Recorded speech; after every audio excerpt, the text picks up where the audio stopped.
Uh, it, Sorry, I got all fucked up here with my things. I'm like, which one do I record? I record the audio version, right? Yeah, I don't have to worry about video. Sorry, again, I have my thing open from streaming, so I have 100 goddamn windows. I'm leaving that in the video file. Yeah, which one do I do again? What the fuck? All right, okay, we're going again, everyone. It's very late where I am. Five, four, three, two, one. And hello and welcome everyone to the comic multiverse where the worlds of nerd meet. As always, I am your host Joel, and joining me as always is my partner in comic book crime. It's Matt. Hi everyone, how are you going, Joel? In weird time saver world. I know what it feels like to be Booster Gold today, actually, because time is wrong. An hour was stolen from us, and I'm taking all day to recover. Also, it's a little later than we normally do the show because I had to go see the late show of Captain Marvel so we could talk about this. And I only did that because I missed the matinee because I woke up and was very sleepy because I had lost an hour. And I'm like, well, this isn't happening. But hey, I did get to wear my Captain Marvel shirt there, so I felt very good about that. Awesome. Nowhere here that I could find do Captain Marvel shirts for men. It's all like female stuff, and I understand that, but I'm like, I want a Yeah. Captain Marvel shirt.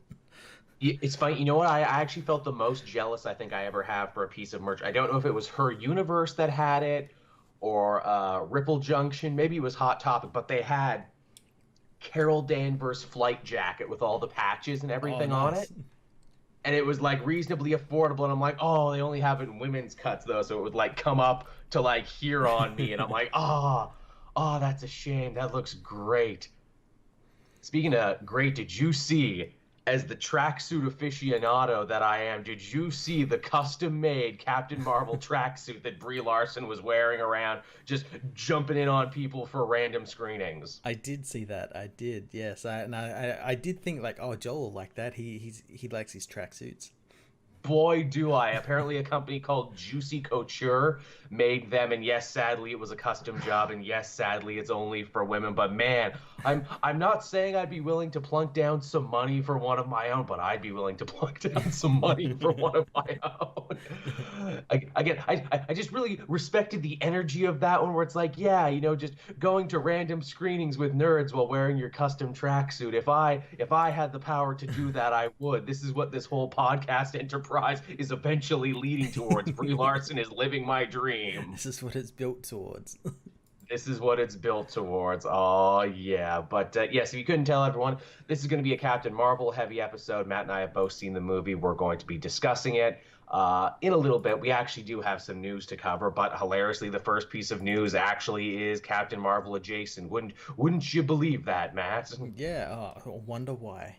I wonder why. And that piece of news is that Captain Marvel ended up being a huge hit at the box office. Earlier today, it was reported that it was the second biggest opening of any Marvel comic book movie, right next to Black Panther. But we're recording this later at night now, and that news has changed. Apparently, it's moved all the way up to number one now. Yeah, it is. It's already at like from these like early screenings and stuff. It's at like 400 odd million like worldwide. That's insane. Apparently China loved it. Oh Apparently yeah. China is all in on Captain Marvel. And hey, just despite what many angry tweets and ranty videos on the internet would tell you, apparently people love Captain Marvel. Sorry, man, baby contingent. I bet if you just wrote one more threatening tweet, I bet it wouldn't have Yeah, broken that. But just that you one dropped the more. ball. You dropped the ball. I'm sorry a vagina person stole your ice cream. Better luck next time. Actually, no better luck next time. Fuck you. Let's not do this again when Eternals comes out and they have a gay hero. Let's not do this Oh, they're again. gonna do. They're gonna do Oh, it. They're gonna oh, do of it. course they will. But yeah, that was the big news for Captain Marvel. Again, hey, breaking records. This is so crazy with the Marvel machine as it stands right now. Their only real competition are the other movies in the Marvel Yeah, they're canon. themselves. And maybe Star Wars, which again is technically themselves too, because it's also Disney. Yeah. So nuts. But hey, our next piece of news actually doesn't have anything to do with Captain Marvel. We're actually heading on over to the CWDC universe today. The news was made official, and that is that Arrow will finish with 8 seasons. Yeah. That's both surprising and like, yeah, I kind of get it after the end of the last crossover. they couldn't have foreshadowed that harder. They were literally pointing to the sign and being like, "Hey, we're probably done after this." And you know what?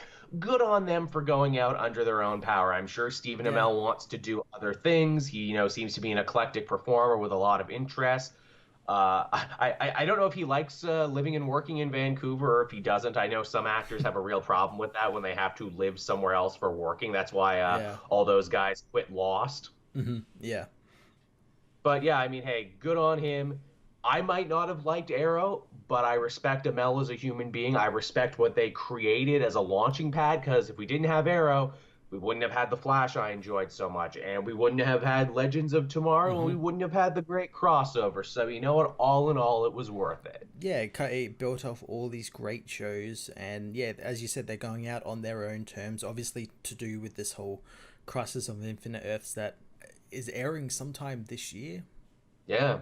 I can see the image right now. It's the great image of Superman holding Supergirl and she's dead. Only now it's Barry holding Ollie.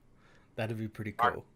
mark my words, that's going to be the image. I feel that's how it's going to be. Yeah, yeah. Or it could be Supergirl holding Ollie there if they wanted to really, flip the script on that one. Yeah, yeah, that's true. They could do that. Or they have Superman, so it could be Superman holding him too. Why not? Yeah. If they really wanted to go all the way on recreating that image. Ooh, speaking of Superman, this wasn't on the list, but I thought this was something you would probably be interested in talking about. Yo, we got to see John Cryer as Lex in a trailer. Yeah, and he looks like Professor X Yeah, boy, does he ever. because he's in a wheelchair. Yeah.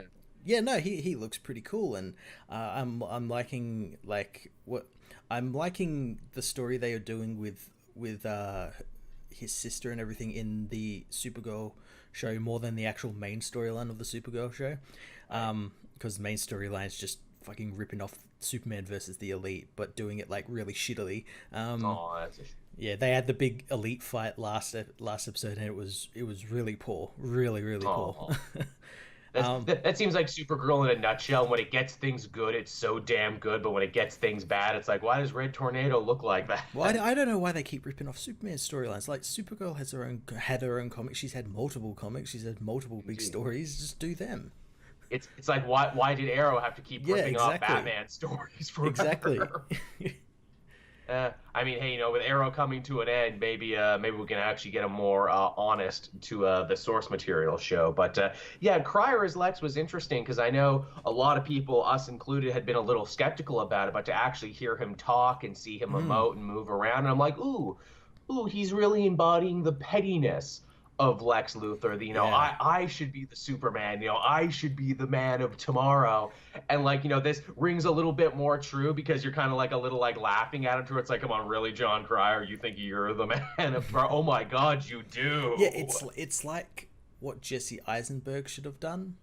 Yeah, Because it's sort of the same thing. Like, really, John Cryer, that guy from Two and a Half Men. And it's like, whoa, wow, he's actually like really good and everything. And it's exactly the same with what Jesse Eisenberg should have been. He's that comedy actor, that awkward teen comedy actor. Yeah. Yeah. To bring it back to something we said before in casting Batman, which some fans were nice enough to drop some fan art for this. You know how John Cryer works? Because he's got the darkness, Matt. He had the darkness in him, and he brought it up to be Lex. Lots of comedians have the darkness in them. That's why they're funny. But when you turn it the other way, it's like how Robin Williams was really creepy when he played villains and bad guys because he had the darkness. That's what you gotta do. You gotta find the darkness. I think we have our next comic multiverse shirt, Matt. Do you have the darkness? Well, do you? Oh, speaking of TeePublic, actually, after years of me being on there and not really pimping them out or anything, they actually extended me the deal. They extend a lot of people, and that is to create a storefront. So instead of just selling your own shirts, you can sell other shirts made by other people that you like and get a commission. So I have that now.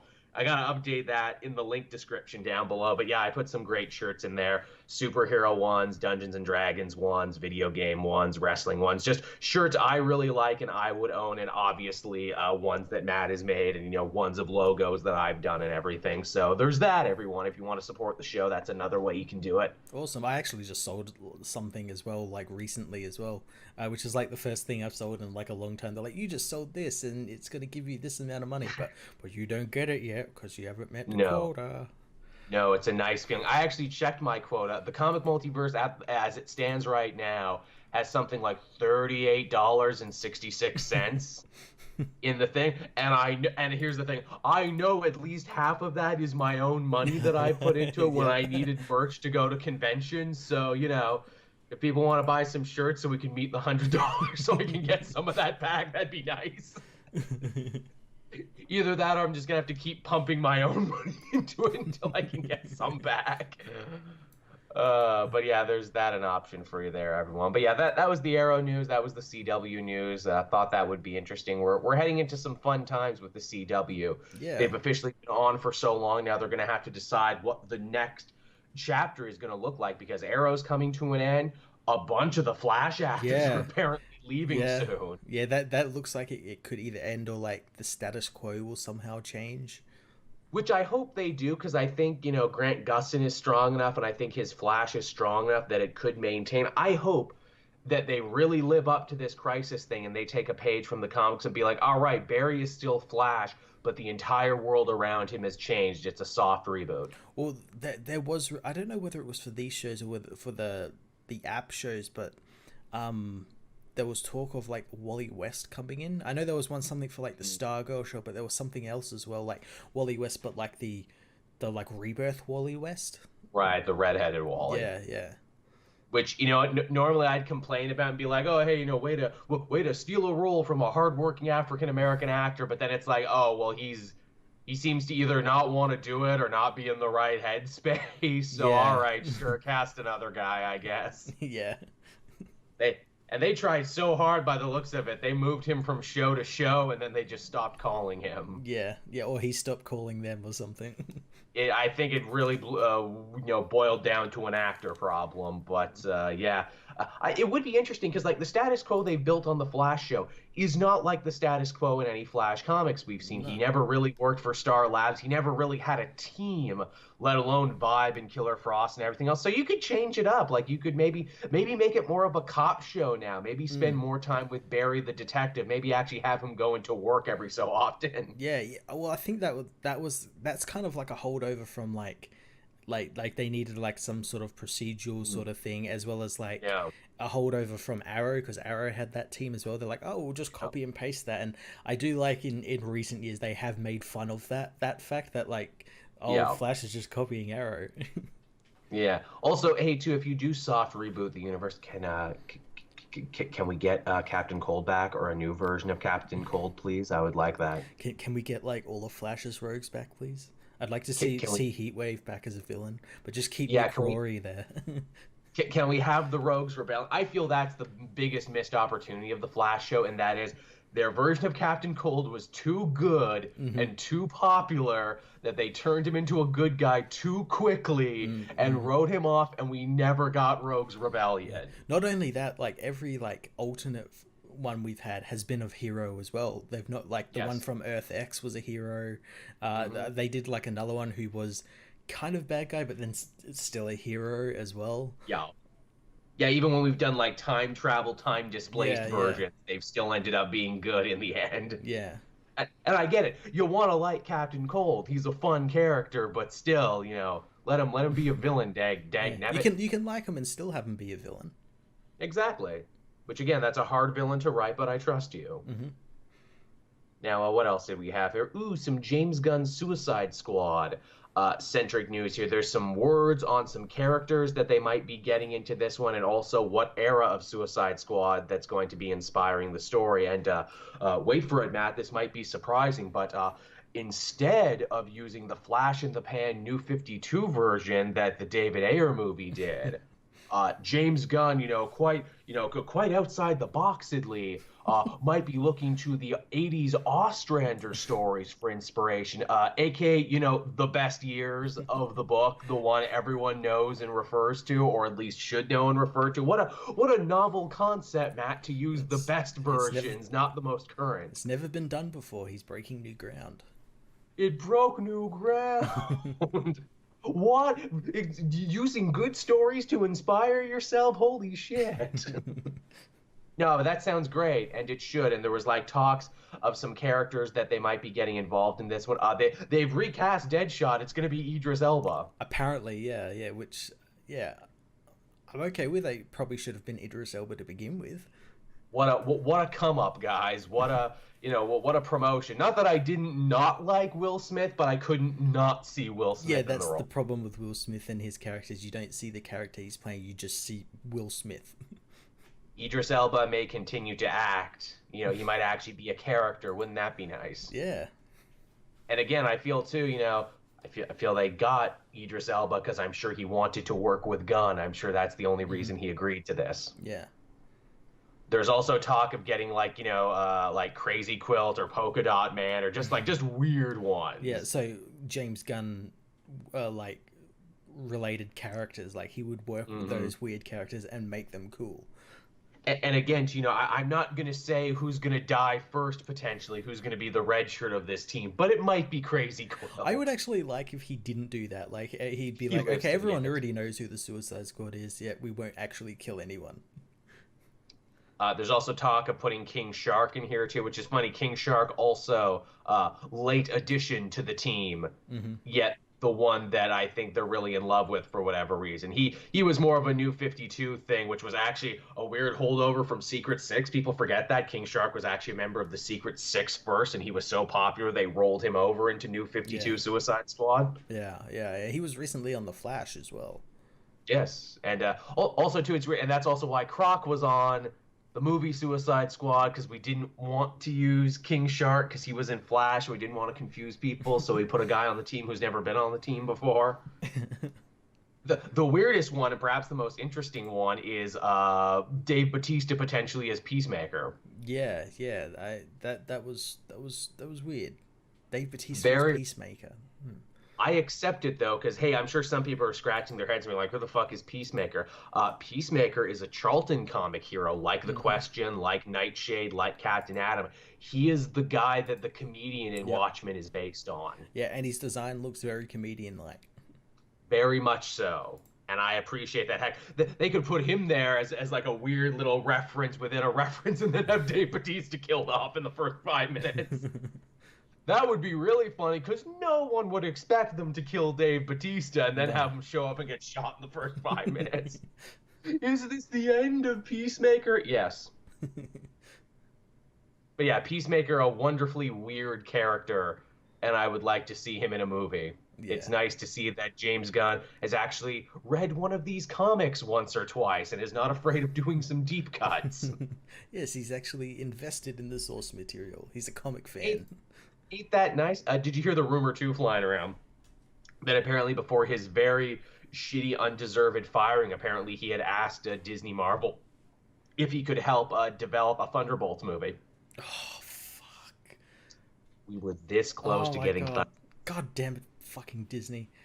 And now he's I hope going it fucking to the costs them that fucking third Guardians film. They deserve it. At this point, no one's talking about the third Guardians film anymore. And again, if Batista, we talked about this last week, if Dave Bautista feels comfortable enough to go back to wrestling for a good paycheck, even if it is just a WrestleMania thing in the next couple months, that should tell you how stalled the project is. Well, no one probably wants it. No one obviously wants it anyway, because it's fucking AIDS now. And even if someone were to come in and do a really good job, there'd still be that stigma of like, well, we never got a James Gunn one. We never got what would the Gunn version have looked like, even if they use his script. And you're right, on Twitter, guys like Taika Waititi, guys like Edgar Wright, when they've asked us, like, would you be interested in this? And they're like, no, that's Gunn's project. Yeah. So again, directors in Hollywood showing a fair amount of solidarity, which you can kind of respect, because, anyone who takes that movie will be labeled a Brett Ratner level scab, I'm sure. Oh, yeah, even when they probably come in with, like, the best intentions as well. Yeah, you'll still be a Oh scab no, if you. now Brett Ratner's gonna do it. Yo, no. Well, we need a guy to do it on time and under budget. Who's the master of that? The Ratner. Comes riding on in on a friggin' unicycle. Hey, everyone, it's the Ratner. Let's X3 this. I'm gonna get handsy with the women. Oh no. Yeah, see, wouldn't that be fucked? Where it's like, okay, so you fired a guy for making tasteless jokes 10 years ago who was completely innocent, but then you hired Brett Ratner, an actual bad man who's been accused of doing real bad things. That's okay. We'll get the other X-Men. Oh no, him too. Crap. Why do we keep hiring him? But yeah, that was the news from this week, everyone. Not a heck of a lot, but we still had some fun conversation. The real meat of this one is Captain Marvel. I just saw it a couple hours ago, so it's all still very fresh in my mind. Well, why don't you tell us what you think about it? I enjoyed it. I thought it was pretty good. I thought it's on par with most of the Marvel Phase 1 movies, and I do mean that in a nice way, but it felt very Marvel Phase 1. It did. It felt very, very Marvel Phase 1. And that's not saying just because it was an origin film, but just the way it was made. For good or for ill, and I mean that into where it's like, okay, what's actually at stake doesn't matter that much. The villains don't really matter that much, because what we're really doing here is a character piece on Carol herself, because you need to like her and feel invested in her, because we want to make sequels and we want her to go hang out with the Avengers. Yeah, it does a really good job of that, of establishing this is Carol Danvers, this is what she was, this is what she is now. These are her powers, these are what she is, basically. It checks all the boxes. I will say, much like Doctor Strange, which I think might be my least favorite Marvel movie. It's still pretty good, but it's probably my least favorite. It runs into that problem where it's like, okay, so Carol is only really Captain Marvel in the last 5 minutes. Yeah, basically, yeah. And even then, she doesn't actually get called Captain Marvel. No, not once in the whole movie. They joke about it. They actually have a fun in-universe thing where it's like, yeah, how would they arrive at Captain Marvel? And Nick Fury has a fun little song reference, and I'm like, all right, that's pretty cool. But yeah, it's a movie of many parts. And again, we talk about how it feels very much like a Phase 1 origin story. They kind of try and fight that stigma by having the movie told out of order and having a character who can't trust her own memories, and trying to figure out what's real and what's not. Chances are, if you've seen a movie like this, you'll probably figure it out halfway through, but that doesn't make it any less entertaining. That being said, they did throw some fairly interesting little wrenches into the origin. And again, this is a spoiler cast, everyone, so if you haven't seen the movie and you don't want things spoiled, leave now. What they actually end up doing with Captain Marvel, I thought, was pretty damn unexpected. It was pretty unexpected, and as well as making people so angry. They've done it in a way that if we want actual Captain Marvel from the the one from the comics, they can still have them.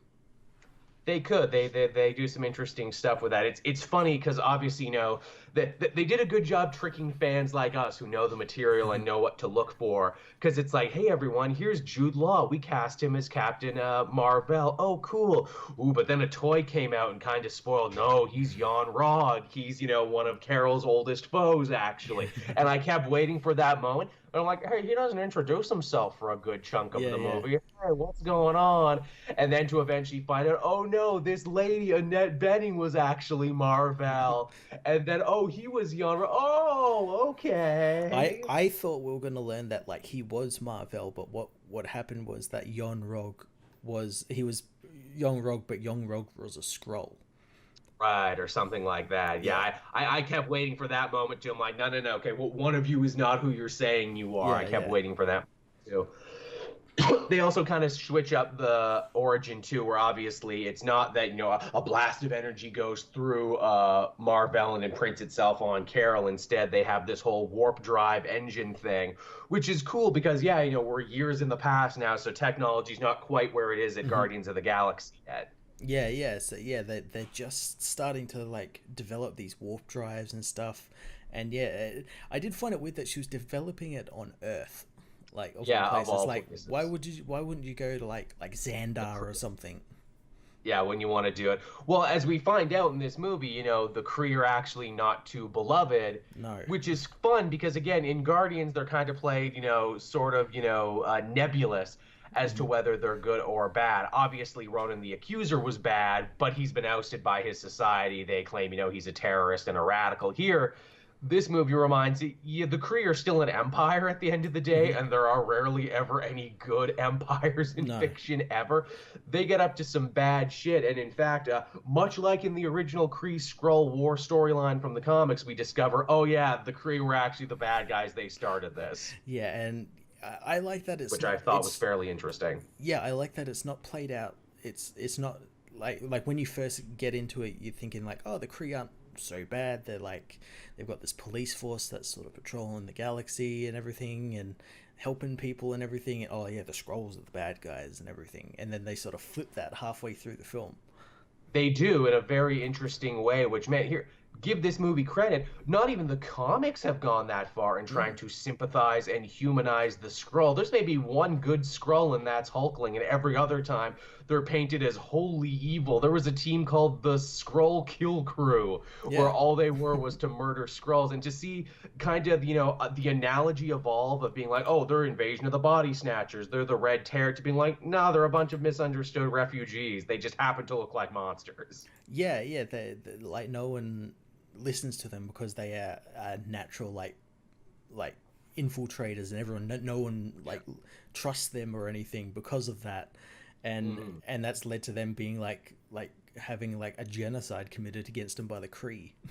Yeah, again, more actual work put into making the Skrulls, sympathetic and relatable than the comics have done in decades. And I think we kind of called this too, where it's like, now there's no way a movie writer is going to write the Skrulls and then just have them be the Skrulls. Surely there will Hmm. be a twist in here about who they are and what they want. Yeah, well, the thing is, I think they could have done that, and they could have been just generic green bad guys who Mm. change. And yeah, maybe at one point they were, and they thought, no, well, let's do something different. Let's do something new with them and something unexpected, and it works. Yeah, and again, it's something the movies can say they did first. Yeah, yeah, yeah. I wonder if we'll see this extend to the comics now. I know I haven't read that We Are the Skrulls yet, but I wonder, are they going to be moving the Skrulls in a Mm. kinder, gentler direction I now? have a feeling maybe. I have a feeling. Yeah, I'd be okay with that. Again, if we're talking about the Skrulls, we got to give credit to Mendelsohn on this one, who steals damn near every scene he's in. I said like when I first saw the film, I said Talos was the best Marvel character like so far in the Marvel Cinematic Universe. Like he's so It, good in I love him so much. it probably helps that he's Australian too, and that he uses his accent. I did. He I uses liked his that. I liked that. he uses his accent when he's in his regular Skrull form, but he does his American accent when he's transformed. I liked that a lot. I like that he actually used his Australian accent because he barely gets a chance to use it. It's true. And what part of the Skrull Empire are you from? Spice Skrull Australia? Yeah. He has, again, he's a villain. Well, he's not the villain by the end of the movie, as we discover, but when he is playing the villain, you could complain that he was underwritten, but he finds all these little moments to add characterization, like when Yeah. they're dissecting one of his buddies and he actually gets kind of sad and upset and everything, and like he comes down a little bit. And I'm like, oh wow, that's a lot of depth to be given to this character. And then even later when they have that hostage situation, he's acting not like a world conquering bad guy, but more like an over exasperated middle manager. Yeah, I liked as well that like he was so casual about it. Like he wasn't doing like just Mhm. compare him to like Ronan, who's in this film, Yeah. like the grand like long speeches and stuff about the Scroll Empire. And he was just like really casual, just standing there in his like suit jacket and Yeah, or sweater jacket. he was at work, and I appreciate that. Yeah, It's like, look, this is my job. This isn't who I am. yeah, yeah. Look, I clock out like everyone at the end of the day when I'm not on scroll business. And yeah, we end up finding he has a family and this deeper connection to Marvel, and it's like, oh wow, that's really unexpected, and a bit of a departure from the Talos from the comics, who the deal was there. He was like the one Skrull who couldn't transform, and because of Mhm. that, he chose to become a really great military mind. He's basically a different character, but I'm fine with the change. Yeah, yeah. It gives him a bit more depth. Yeah, gives him a bit more depth, a bit more complexity. He forms a really interesting relationship with Fury throughout the movie. They almost Yeah, have their own little buddy cop moment there. they do. Fury. Oh my god, I love Sam Jackson in this film. I love that he's finally actually like he was basically second lead in this film. Yes, he was. He really is. It's a road. The whole second act of this movie is a road trip movie between Carol and Fury, and we get to see him as a young age. And he's only level 3 clearance when he shows his badge. He's only level 3. He's not boss yet. He's riding a desk. He's not an in the field guy yet. And we see him slowly, discover the bigger universe that he told Stark about at the end of Iron Man 1. Yeah, he learns that there's more out there. That aliens exist, basically. Yeah, this is almost every bit as much Fury's origin story as it is Carol's origin story. Yeah, I'd say it is as well. Yeah.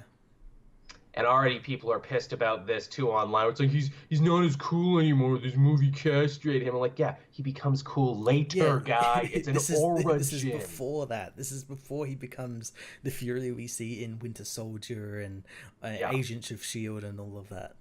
You don't get this to is start what makes off him that. And also, too, people being like, they changed the origin of how he lost his eye. And I'm like, yeah, he's a spy master. He lies about everything. Well, the thing is, they didn't. Like, he never, in the other films, he just said he trusted someone and he lost an eye. Yeah. That you can't say that's not true about this. Technically, he trusted that cat.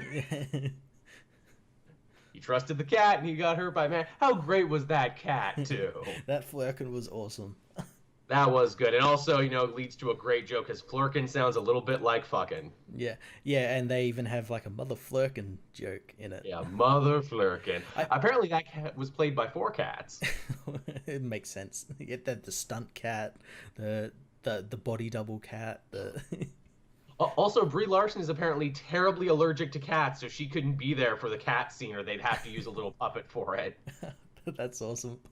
That's funny. Now, oh yeah, the cat actor and Brie Larson couldn't be in the same room together. I wonder why they obviously they changed its name from the comic, but I'm kind of wondering why, because in the comics its name's Chewie, and I would think a Marvel movie made by Disney, who also owns Star Wars, they want to keep it as Chewie. No, I understand like Goose is like a Top Gun reference and everything, but I guess they wanted to keep it 90s was the thing. I guess so, yeah.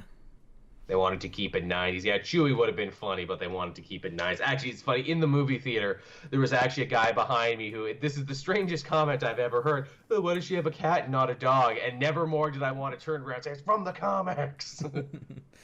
That's why. Maybe she's a cat person. Yeah, maybe she's a cat person. I mean, the actress isn't a cat person, but that's more of an allergy thing. But yeah, Fury, really funny in this. Again, Sam Jackson gets to use every part of his acting range. And man, that de-aging tech on him and Clark Gregg, holy shit. Well, it helps that on Sam Jackson, it doesn't really need that much because he still looks pretty good. No, and he's like 70 or something.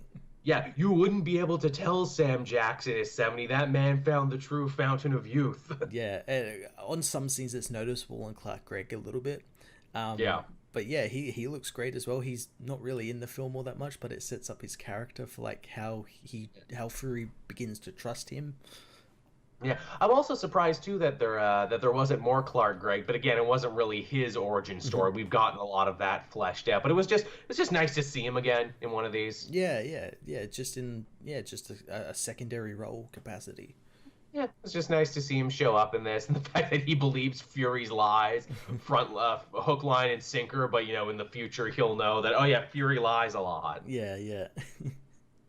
I thought that was a nice little touch. The fact that he almost called it the Protectors Initiative. That was pretty cool.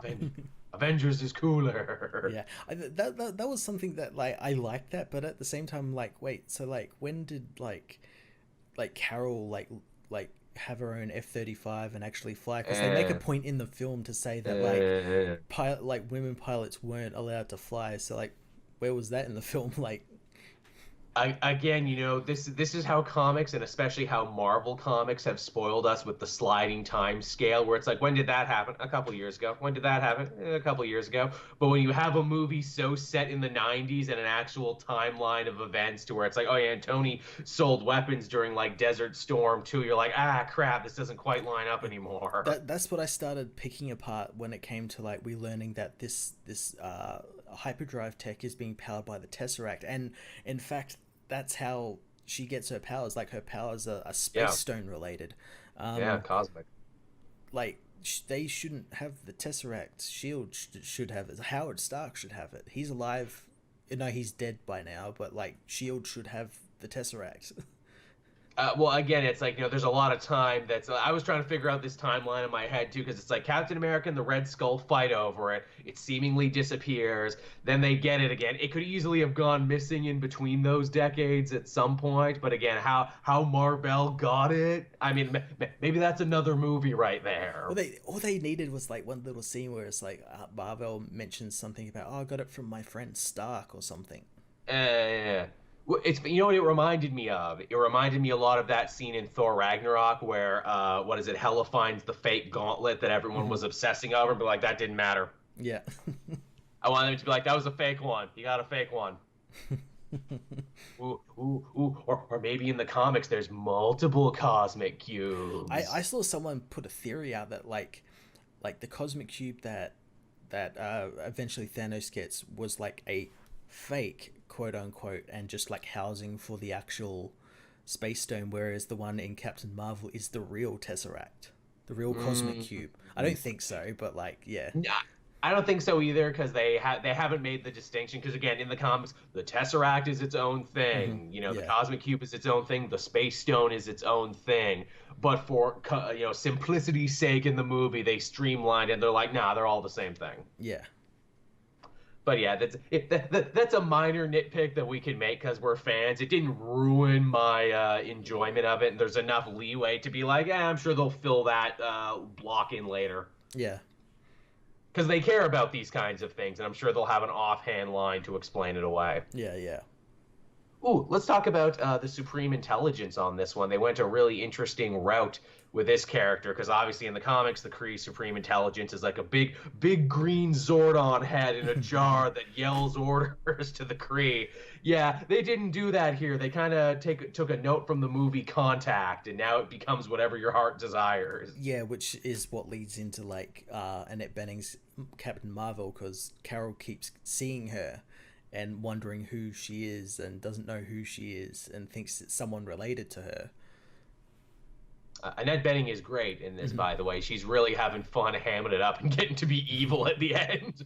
I did think though that like that part at the end where Carol breaks free from the Supreme Intelligence and it all falls apart. I thought that was when we were going to get to see the real Supreme Intelligence. Me It kind of too. seemed like maybe there was, maybe they just decided to cut it because maybe they thought people might find it too silly.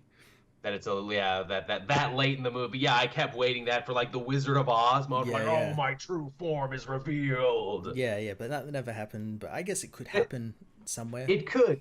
That's something they don't explain. Where it's like, okay, so like the Kree Empire. Obviously, Captain Marvel says, I'm coming to deal with you. I'm coming to deal with all Hmm. of this, Hmm. and she had a long time to do that. Did she take care of the Kree Supreme Intelligence by the time Guardians roll around? Because the Kree Empire is clearly calmed down enough to try and make a peace deal with Xandar in the future. So is there no more Supreme Yeah, Intelligence? They never mentioned the Supreme Intelligence. yeah. Well, and not only that, but like by the time Guardians rolls around, there's like Ronan is like the last accuser, apparently. Like or like he's like the only Yeah, one. yeah, Where in this yeah. movie, it's shown that they're like an actual like sect of the army Correct. that like do like bombing runs and purge planets and stuff. Which is very close to how it is in the comics, and I Yeah. appreciate that. Where I'm like, thank you. Accuser is a job title; it's not his name. No, no, yeah. He is Ronan the Accuser. He could have been Ronan the Fry Cook or Ronan the Janitor, but he got into accusing for a living. He was wasted in this film. He didn't need to be in He this film. was. Like, He didn't. it kind of frustrated me as well, because learning he was in the film, I was excited because they said like, oh, we'll find out like the reason that like Yeah. sent him down this road to become like an extremist we see in Guardians, but We didn't get it. never even see. He's in 3 scenes, 2 of which are in holograms. Hologram. Exactly. And I wondered that too. I'm like, okay, well, where did he get radicalized? Yeah. Where is that radicalization? It's not there. He was a pretty damn good Kree team player the whole time, and he's just like, yes, Captain Marvel, we will clash again. Maybe that's the sequel there. Maybe it's maybe we're gonna find it there. Although I hope they don't do that, because this movie sidesteps a lot of these problems, but they're still problems because it is a prequel. I don't fear for anyone's life that I No. already know, because I know they're gonna make it. I was quite surprised that they didn't kill off Yon Rog. I thought they were going to kill him off, but they didn't. No. Which Same with Talos. Again, assumedly they're still kicking around out there, which is good, because I hope they become things for future sequels. Maybe, wouldn't it be funny, Jan Rog comes back as a villain in a future Captain Marvel movie, but eventually moves into the Marvel role? That's what I thought, like, maybe, like, yeah, he's going to like take the Captain Marvel role, like try and take it from her. Ooh, that'd be fun. I'll be a better, because that was like his story throughout the movie, like him saying that he is better than her, and maybe that'll be his way of coming into the sequel. And very true to his role in the comic as well. He's one of Carol's oldest foes, who's all pissed off because, like, a human can't have this power. You're shaming the Kree with this. You can't wear that uniform. Which is funny, because if they do that, then basically he'll just sound like every Captain Marvel fan. Yeah, I'm surprised there wasn't more of that in the movie. There was a little winking and nudging, like when the biker tells, what is it, Carol, to smile, and she steals his bike, a la Terminator. I thought that was fun. Yeah. That was pretty good. Good soundtrack in this one. Lots of good '90s hits in this. I liked the soundtrack. I didn't care much for the score. It's forgettable, isn't it? Yeah, I going into it, I thought, oh, we're gonna get like, it's gonna be kind of like Superman-ish, like heroic and grand and like space cosmic sort of stuff, but never really got to that. They don't do enough to make it hers, to make it her own. Like when you watch Thor Ragnarok, it's like, whoa, this doesn't sound like anything. When you watch Guardians, whoa, this doesn't sound like anything. Even the Captain America movies have a very unique, very specific sound. Captain Marvel, kind of generic superhero. I hope they fix that in the sequel, now that she is who she is. Yeah, hopefully. I also, man, how many superhero movies get a Courtney Love song in there? A Courtney Love song and a Nirvana song. Oh, so good. No Doubt too. I'm just like, hey, whenever you get No Doubt in there, that's what it should have sounded like. Captain Marvel's theme should have been ska. It should just be all ska in the movie. The world's first ska hero. She also wears a Nine Inch Nails shirt for the majority of the movie, but we do not get to hear a Nine Inch Nails song. Yes, that's very, very surprising. A We lot also get of the song choices were surprising. I thought they would go like the easy route, like, what were the top 10 hits of like the early '90s? We'll just use them. They do some deep diving. I like we hear TLC in Fury's car. I'm like, Fury likes TLC. Yeah. Again, they don't really go as heavy on the '90s nostalgia as I thought they would. It's really just kind of one scene of like, hey, here's Blockbuster, here's Radio Shack. Yeah, after that, it's all very subtle stuff. Yeah, it kind of stopped. Pagers is a big deal, which actually kind of works into the story, because it's like, why when Fury had to call Captain Marvel at the end of Infinity War, why did he page her? This is why. Yeah, because he's got a pager. Because he has a pager. That's what they had back then.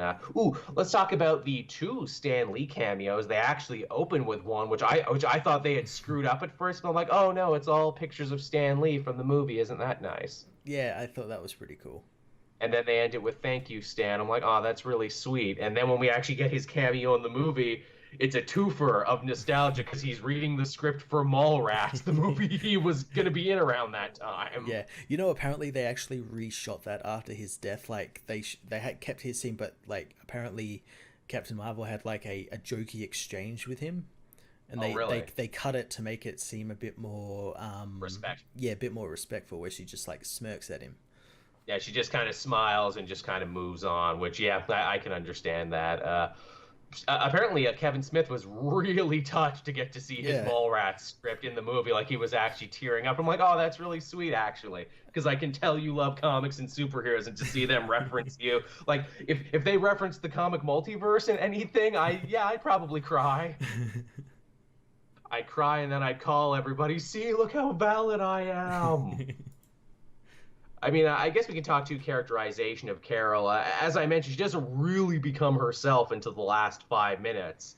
Yeah. But I like what Larson does with it. She's very dry. She has a very dry delivery. She's quippy, like a lot of the other Marvel heroes, but she's a different kind of funny and a different Yeah. kind of quippy. Again, it's all like bone dry. Yeah, she is very funny. I did hope that like I did when we first meet her, she is like arrogant and everything, and I was kind Yeah. of hoping they would play with that a little bit more than they Mm, did, since they kind of like yeah. hand wave that off and be like, no, she's kind of like as soon as like her power thing comes off, she's got a handle on her powers. I was kind of hoping like, oh, she can't really handle them. She's only just getting by, but that Yeah. doesn't really happen. No, there's this. It's a thing, and I know I've talked about this on other shows. The Captain Marvel character is a hard nut to crack, and the comics have been dealing with this Hmm. a lot ever since Kelly Sue DeConnick left. Who actually, hey, Kelly Sue DeConnick gets a cameo in this movie. When she gets off the train, she's the first woman she sees. Oh, that's cool. Oh, that's wonderful. I love that. Her and Matt Fraction and their kids went to the premiere, and they were all dressed up. I'm like, that's good. If there's one creator cameo in here, it should be DeConnick. Yeah. She's the one that helped make her a captain. She was the one who made her own Captain Marvel merchandise when frickin' Marvel Comics would not. Yeah.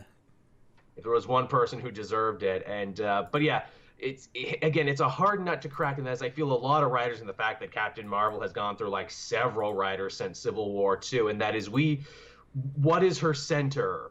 Yeah. What is the thing she wants? What is her raison d'etre?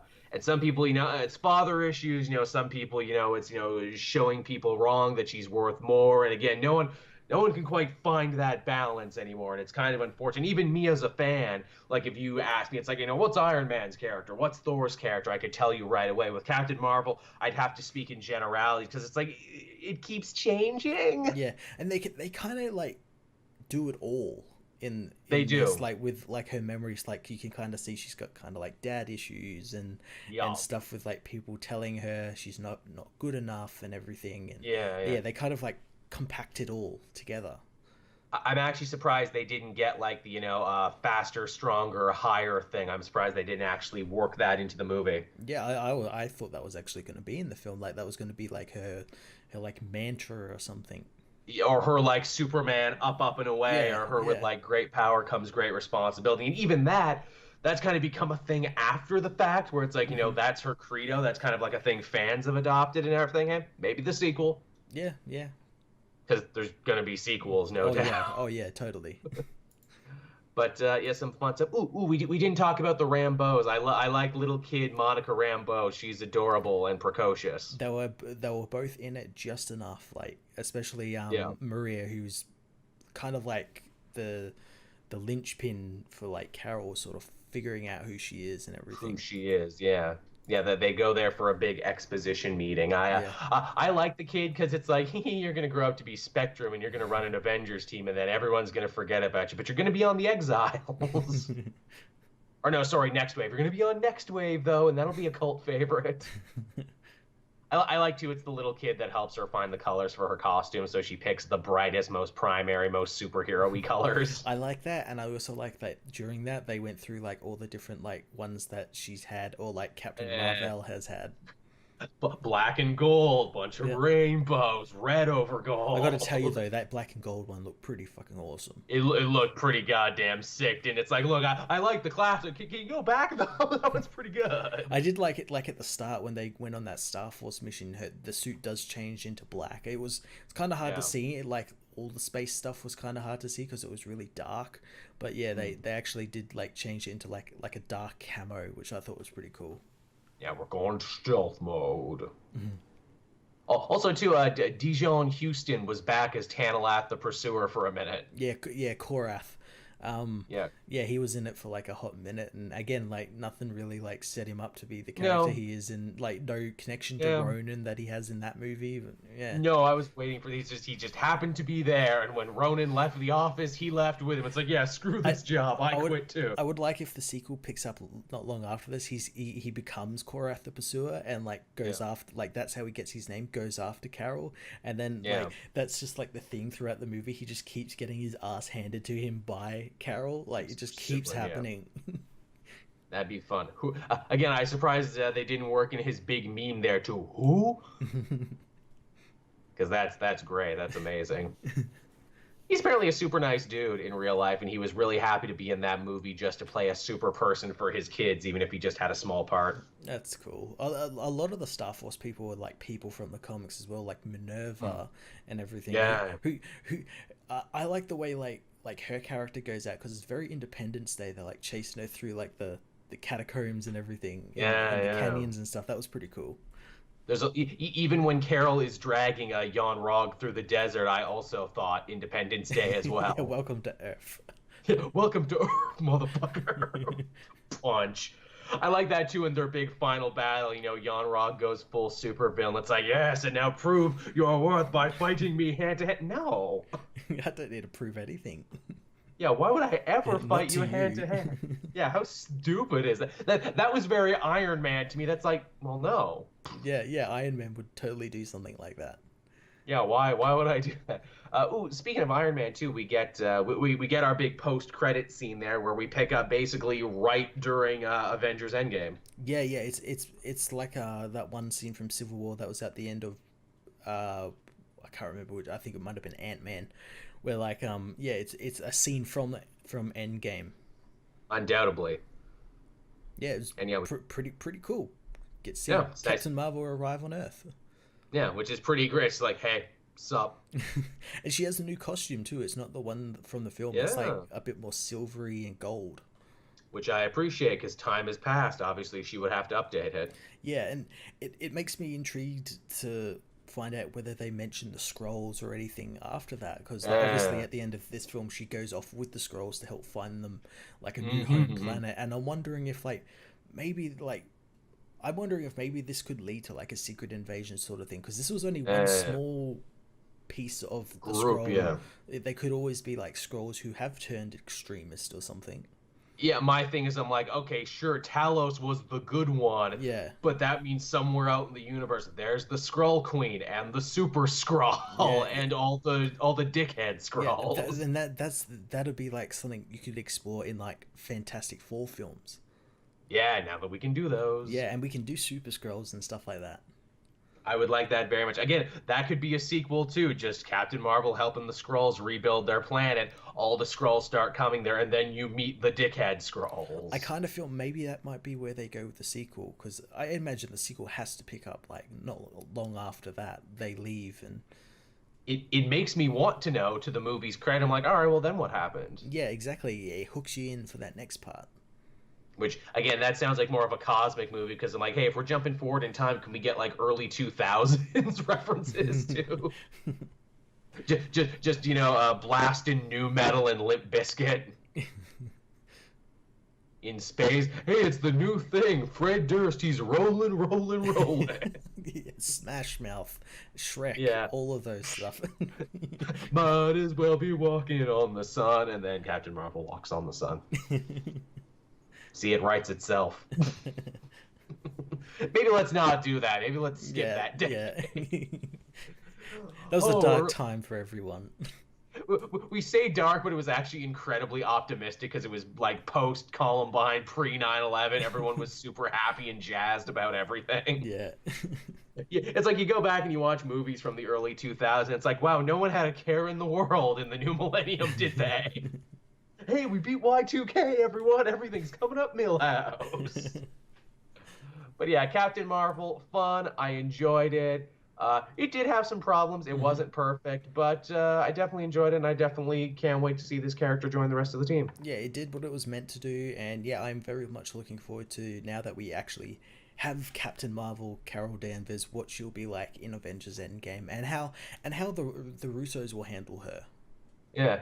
Here's a question too. I saw this posed online, and I figured this would be a good way to end the conversation. Somebody said that, this story might actually have been a little bit more impactful if they stripped out the gimmick of kind of telling it all out of order. If they had told this story in chronological order, do you think it would have been stronger? It definitely would have been a little bit more formulaic, that's for sure. I don't know if it makes it better or worse. I personally don't think it would have made it better or worse if they changed how it was arranged.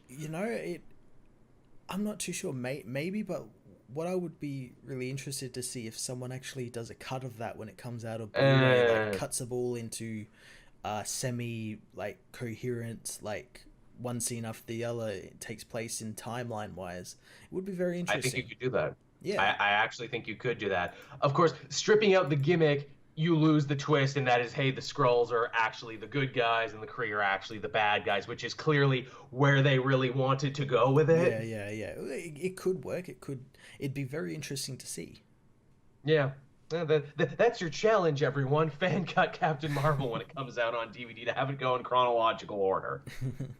I promise you it won't be the dumbest fan editing project. You know what? I think it would make it more like a Phase 1 film. Yeah, I think it really would. Which, hey, if they can do a whole big Kickstarter to get rid of that rat at the end of The Departed, surely some obsessed individual can cut this into chronological order. That got cancelled because Warner Brothers stepped in. As they should have. God, I remember even later Simpsons made fun of that with the rat represents deceit. Yeah. I get it. It was a movie all about rats. I don't love The Departed, though. Departed might be one of my least favorite Scorsese movies. Because of the rat. All the rat's fault. If you saw the cut without the rat, you would give it a 10 out of 10. It would have been fine. I thought it was a little long and a little overly self-indulgent. Yes. I think he needed another editor on that one. Yes. I say it's long and overindulgent, but then it's but wait, aren't the Korean movies these are based on, aren't there 3 of those Infernal Affairs movies that he stuffed down to 3 hours? Oh yeah, well not only that, each of those films is 3 hours long. There you go. So basically we're watching a K-drama that we got turned down to a little bit. But Jack Nicholson's fun, though. Yeah. Remember when he was being racist to those triad guys? That was pretty fun. It's you ever be in a situation like that where someone says something so horribly racist and you're standing next to them and you just want to walk away a little bit, slightly back out of frame. They are going to kick your ass, and they'd be right to. But yes, everyone, that was Captain Marvel spoiler talk. I hope you enjoyed this episode, but wait, I hope you stick around too, because we're doing something brand new, something different, something I've talked about doing on the Comic Multiverse for a while. We're seeing the return of interview segments, of spotlight segments. I used to do these a lot back when we worked over at Name Redacted, but now they're coming back. So if you stick around, when Matt and I are done talking, you will get a cool new interview segment that I did with Ashley V. Robinson, who, of course, you may very well remember from her work over at Collider and DC All Access and all that stuff. She's got a brand new Canadian Kickstarter project she's talking about, but we talk about way more than just that. We talk about being geeks growing up in Canada and how even though we run in the same circles and know the same people, this is the first time we're actually talking. How about that? In fact, I think I'm wearing the same shirt in that too, just for continuity. I got to get that continuity. My beard will be shorter, but my shirt will be the same. That's okay. I can just put CGI mustache on it. Just it'll digitally. Look seamless. It'll look seamless. Look, you got the Henry Cavill technology, so we're good. Yeah, I actually got the same guys, to do that. It'll look seamless. He was surprisingly affordable. You wouldn't think so, but he was. But yes, thank you everyone for watching and listening. We hope you enjoyed the show. As always, if you are a patron, you will get to listen to this episode first before anyone else over on the Patreon page. You can become a patron for as little as $1 a month. Everyone else comes out, the show comes out Wednesday at 8 a.m. on YouTube, and then the following Thursday when I remember to upload it in audio form. We're getting a lot of good listens and downloads, both on iTunes and SoundCloud, and I really appreciate that. Also, check out our TeePublic store, which I will also put down in the description, so you can remember to go do that. And yeah, that's... Am I done housekeeping, Matt? Have I kept all the house? I think so. I think you've kept all of the house in keeping. There you go. That's what I wanted to do. So thank you everyone for watching. Matt and I will be back again next week. And with that, hey, let's go to the interview.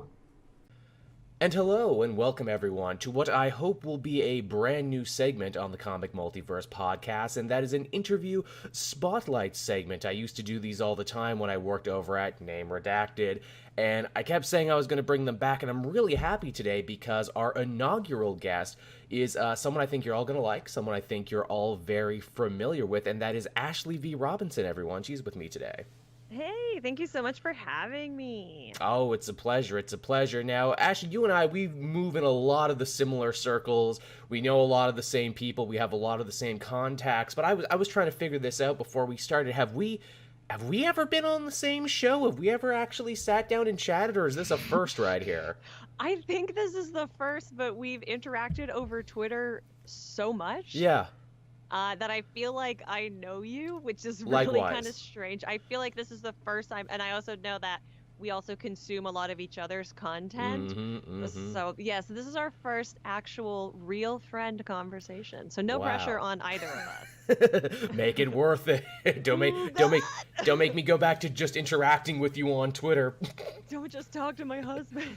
Yeah, well, it's the funniest thing because whenever I see Jason, like at conventions or whenever he does the other show, it's just like always like, oh, hey, Joel, you're Canadian. Ashley's Canadian too. I bet you two would get along. And I'm like, we do get along, Jason. It's also really funny that let's go real Canadian insider baseball. When you are Canadian and you go to another country, whether you are visiting or living there, everyone assumes that we all know each other. Like it's not the second largest landmass in the world. Oh yeah. Like, people are like, I got a cousin in Vancouver, and I'm like, dope. I've never been to Vancouver. I've had layovers there, but I've never actually gone to Vancouver. I go to Victoria a lot because I have family out there. Oh, lovely. It's so funny too, and people always ask me about Canadian comic creators because I work here, where it's like, do you know Jim Zub? Well, yeah, I do, because he's a very nice man and I talk to him all the time, but that doesn't prove anything. Right, exactly.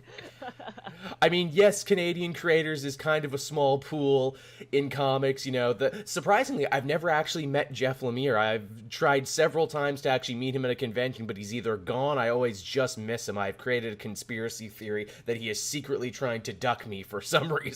Oh my god, that's so funny. He is lovely. He definitely fulfills that Canadian stereotype. The first time I met him, I told him about how I used to live in Essex County, and that was about as deep as our conversation got, because I was with a friend of mine, and he's her favorite comic book writer, and she kind of screamed a little bit. So I was like, we're going to leave now. Bye. Thank you, Jeff. Aw, that's adorable. I guess, too, for people who are listening for the first time and for people who might not know who you are, I guess this is a good chance, too, to kind of let you sell yourself a bit there, to tell people who you are and what you do. Yes, I'm Joel's friend. Yeah.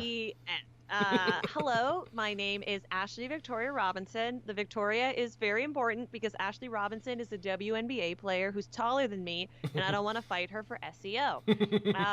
Most people probably know me from the Geek History Lesson channel, from youtube.com/Jawin, which is Jason Inman's channel that I appear on a lot. I've been on Collider Heroes a whole bunch. I co-write the comic books Jupiter Jet and Science. What I do a lot of stuff. I was in an Intel Computers commercial with Jim Parsons a few years ago, playing a hacker, which you may have seen me in. I remember that one, actually, and now I'm thinking, like, wait, that was you. Yeah, and it recently aired in some Arab country because we got a wild residual check for that. They were like, we need someone who's a nerd, and I was like, that's me, because you are a casting director and you don't know anything about gaming. So it was great. But I'm like most people, I'm a dilettante who does a lot of nerdy things on the internet. I'm sure we're going to get into that. You might have seen me screaming about representation, or how important Robin is. Well, you're on the right show for that. Yes. It's funny, you were actually on the Elseworlds Exchange episode talking about Robins, which is a show that Sal and I from Comic Pop do, and it's funny, I actually had pitched that one because Sal and I have like a whole like Google Docs full of topics that we're going to do at one point. And Robins in the DC lore sat there for a bit. I'm like, why does Sal never want to do that? I was like, oh, because he was waiting for Ashley to come and do it. That's why. It was funny that was like my first in a series of pitches when I talked about coming on, and then the second time I was on, we talked about the best Batgirls. Nice. So I guess next time we'll talk about the best Jokers, because now there's more Jokers. Oh yeah. I don't know if they ever tell that story. You know what? I'm no offense to Jeff Johns. He's a lovely person and my Facebook friend. Ooh. I don't need that story. I think there's a lot of stuff that Jeff Johns had planned that I'm sure would have made way more sense when he was still president. Sure, yeah, and that happens when you are talented and fortunate enough to be in comics, television, and movies simultaneously. Yeah. May we all be so lucky. Boy, his Shazam is good, though. Have you been keeping up with his Shazam? I have. I think it is really good, and it's that and the latest Shazam trailer are like the two things that have finally got me excited for that movie, because my main thought about it is they had a real opportunity to make a person of color a Superman analog, and they sure didn't do it. Yeah, well... So I was kind of mad at that movie, like, on principle, but now I'm sort of excited, and you know that Jeff had a big hand in it. Oh, of course. Because he's sort of the overlord of the DCEU. And the new series that's come out of Rebirth has actually made me really excited for what that story's going to look like. It's super unique, the new Shazam. I said it actually gives me like a lot of like Harry Potter, Lion Witch in the Wardrobe vibes, like a really good young adult like magical adventure series, which you do not get at DC at the moment, and I'm glad that that's a genre that's being filled. Yeah, and it's a real bummer because I felt like Super Sons was occupying that for a minute. It was. But, okay, did you read, at the time of this recording, the latest issue of Young Justice? Oh, no, but I know what happens in it because everyone's all up in my feed with the big revelation. I love Jonathan Kent. I think Jonathan Kent is like the greatest thing that's happened to DC Comics in a long time. He's like a character I didn't know I needed, and he's incredible. And then sort of the revelation about why they're shunting him off, I was mad about it, like the fan of my head. And I don't like Connor Kent very much, so I'm very mad about that right now. Like I have no disrespect for Connor fans, but at the same time, I always tell Connor fans, I'm like, hey, he was gone for a very long stretch of time, and nothing really changed in the DC universe. Yeah, so there. No, and Sal and I also take a crap on Stephanie Brown a lot. I never mean to offend anyone if I don't like a character who is their favorite character, but we all have we all have our tastes, and this is the internet, and we can be polite about it. Right? But Sal and I argue about Steph all the time too. That's always a thing. Oh yeah, I know. I like Steph, and I like a lot of the story, but it does seem that her push, because I always think of comics in terms of wrestling. Her push is very stop-start, is what it is. She was over with the fans for a little bit, but then she went down with an injury, and now she's just gone. Totally. But yeah, so obviously, as we mentioned before, we are both Canadian, and you are actually in the process of writing something right now, kickstarting something, a comic story with a very uniquely Canadian bent, and I was really hoping to hear about that. Yeah, so this is a story that I've actually had in mind for a really long time, and it's called Aurora and the Eagle, and the premise is basically, what if the Justice League and the United Nations operated as a singular entity, so each superhero was representative of a different country? And of course, at the beginning of the story, the Canadian superhero dies mysteriously, and I can explain the joke of him to you, and you will understand it, because Americans don't understand it. Oh, please do. His name is Ed Fitzgerald, and he's the ghost of the Edmund Fitzgerald. No Americans know about it. And I'm like, I swear to God, it's like a really Canadian reference, and like it's maybe not clever, but like it's a good reference. It was a good pull. The Tragically Hip wrote a song about, oh, you don't know who the Tragically Hip are. Damn. Oh, and it's such a good song, and they did it on Who's Line for years and years. You didn't watch Who's Line? God, okay, fine. So he dies under mysterious circumstances, so they have to go and recruit a new hero, and she is a young woman with the power of the Northern Lights, which you can tell because her name is Aurora Borealis, as one does. And she is recruited by the crotchety American superhero whose name is the Eagle. Caca. And truly. And in order to do her training and see if she passes muster to join the Unity League, she has to immigrate to America, to his base, which is called the Nest. I'm going very golden age. With I like my it. I names. like it. Which, hey, you know, And- that's good because there's not a lot of like golden ageiness anymore. There's definitely an audience for that. I appreciate it. Well, and I don't know if a lot of people know this about comics history, but during the Golden Age, Canada had a huge publishing and comics industry. We did. That filled in where American publishers couldn't always because of the way that their funds were being redirected. So someone like Brock Windsor or Nelvana of the North, like there are a Yeah. lot of classic Canadian comic book heroes that are now getting reprinted thanks to amazing publishers like Bedside Press and Per Second, and a lot of amazing arts grants because Canada has those.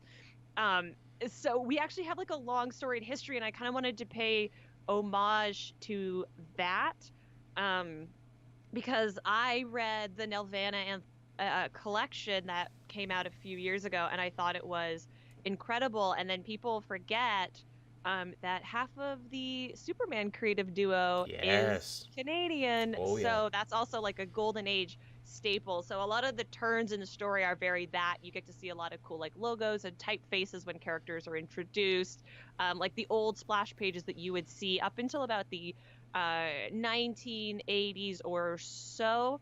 And because my wheelhouse is sort of YA all ages friendly, and Aurora and the Eagle is very that. And what I'm kickstarting is basically the first chapter. So it's the first issue, the first 20 pages. And if you pick that up, then all your funds is actually coming back to me directly because this year I am finishing up my application for American citizenship. Oh. And what people might not know is that is an incredibly expensive process. I bet. So instead of doing a GoFundMe, and I don't have any issue with anyone who does a GoFundMe, but I'm a creative person, so I wanted a creative solution.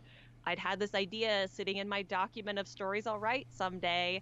So I teamed up with an amazing Canadian artist, Emmanuel Chateauneuf, who CBC.com named one of the 10 Canadian comic book artists to watch. I do believe I actually met them, or at the very least walked by their booth when I was at Montreal Comic Con a while ago. That sounds about right. She's probably most well known for her autobiographical comic Queen Street, but she does a lot of amazing work, and she really elevated my script and made it so whimsical and so beautiful. And obviously as a Canadian as well, I think she really understood my point of view, and we had a really quick shorthand that I was so thankful for. So I have her, I have an Australian cover artist, I have a Greek artist who's doing a print for us. Our letterer is American. Like I'm trying to go as international as possible like because it. Thank you. The story is about Aurora like embracing these two identities, like a superhero and a civilian, a Canadian living in America, sort of as a reflection of myself as I'm about to become a dual citizen. You of both beat me North to it. I was going to say, now, how much of this is you drawing on your own experiences as a transplanted Canadian? It's broad strokes, you know. She travels to America the same way that I traveled to America. The emotional journey is more similar because I don't secretly have superpowers, although I That we dearly know wish of. I did. Well, I don't know if I could admit to it publicly, Joel, but maybe we'll talk about it off air. I moved to the States to come to university, which is not as romantic, and then I just never left. So it's been truly my entire adult life I've spent becoming an American citizen.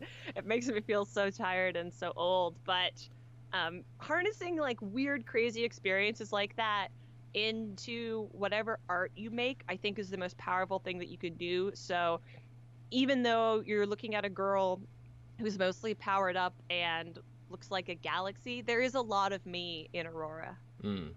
Which I think is so true for a lot of writers, and it's something I know, like some fans and readers complain about, where it's like, oh, this character is a self-insert, and I'm like, hey man, most characters in most stories are a self-insert. You just don't know it a lot of the time.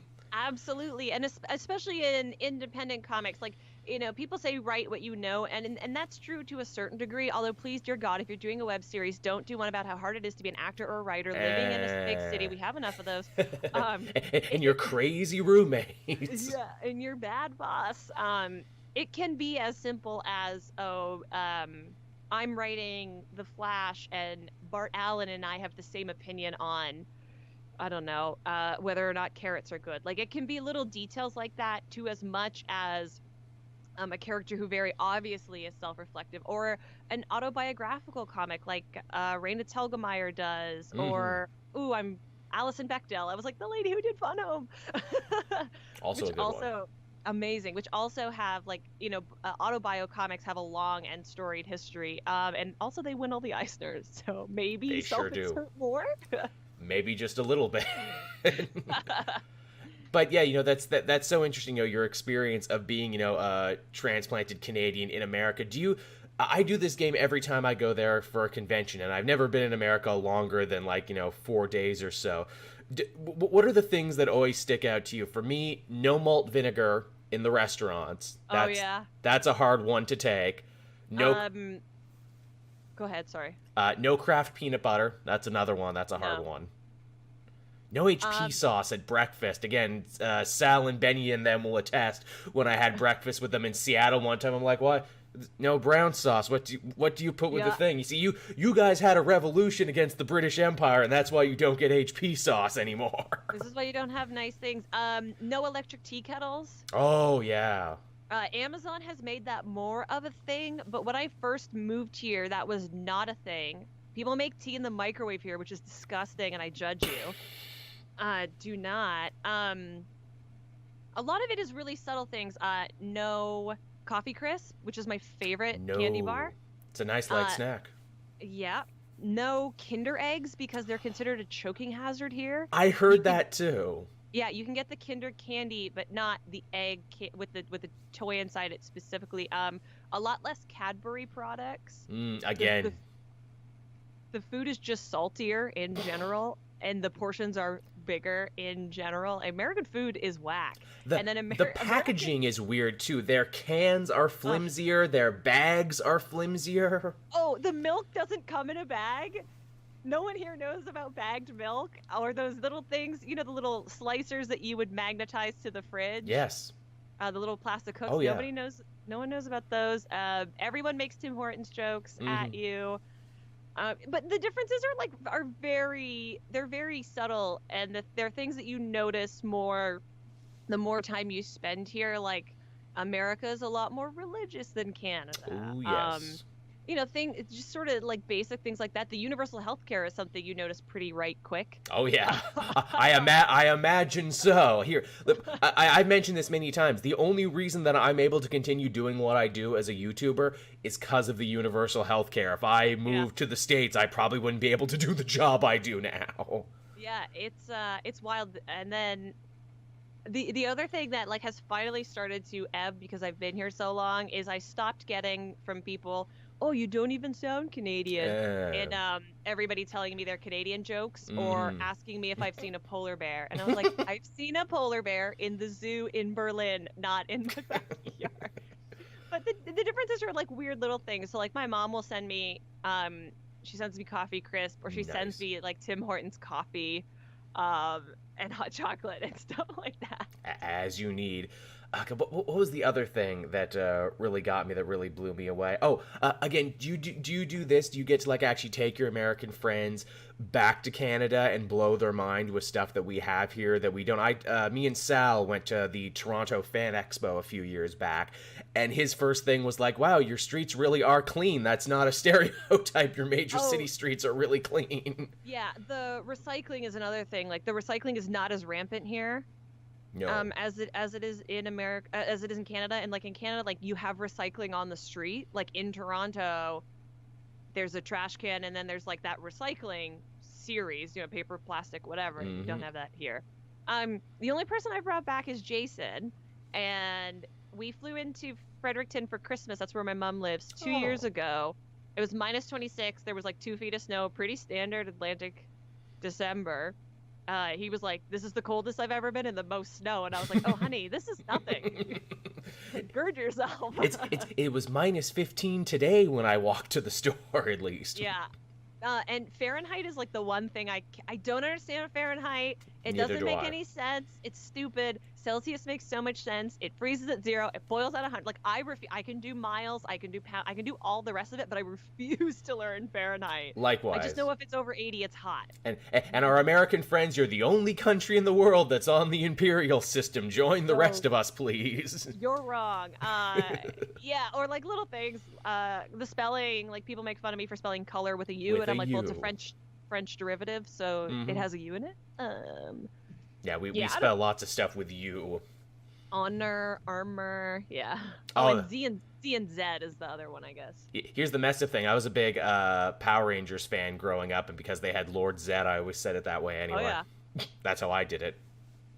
I also like to tell people that the Geek dub of Sailor Moon, which is the original English dub, Yes. was done by a Canadian, so you're welcome. Yes, same with Dragon Ball Z as well. I can still remember the point in my life when I stopped watching the Canadian dubs and started watching the American dubs. I'm like, I miss my Canadian voices, honestly. It took me, me too. It took me ages to learn the American networks because we obviously don't have the same networks. Like, you know, we have CTV and YTV and Teletoon and YTV. You know, yeah, man. And then Sugar, who used to host on YTV, was on Flash 2 seasons ago. Yes, she was. That blew my mind. Holy smokes, I didn't know she was an actor, and she looks the same. Has not aged a day. You know what's amazing about that? She was a radio DJ out in Victoria, actually. My aunt used to work at a radio station. She actually knew her back when she went by Sarah Lynn Beard, and like I was like really young, and she was visiting our house one time, and I had YTV on. And that was back when she was hosting the cartoons. And my aunt's like, oh, geez, is she really still going by Sugar these days? Like, you know her? It's like, oh, yeah, we work together at the radio station. I wanted to be her so bad when I was like 8 years old. All those Zone guys were so awesome. Though, again, you mentioned the Flash there. How cool was it that you had Sugar, who is this little tiny petite woman, 4 feet nothing, next to like the original Jason, Derek Mears, who's like an 8 foot tall giant, and just a whole sight gag of just them walking along together.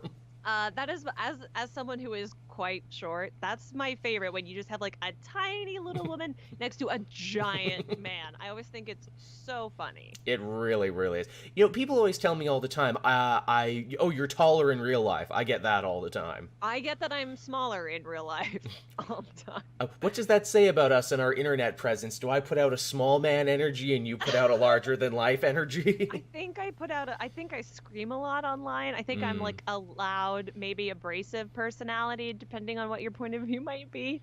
But once I had a photo from Collider Heroes, and I was in the middle of like Jason Inman, Rob Burnett, and John Schnepp, and they're all over 6'2", and I'm just like at their nipples, like I'm just so little in the middle of them, and someone was like, "Are you really that small?" And I was like, "Yeah, we didn't fake this."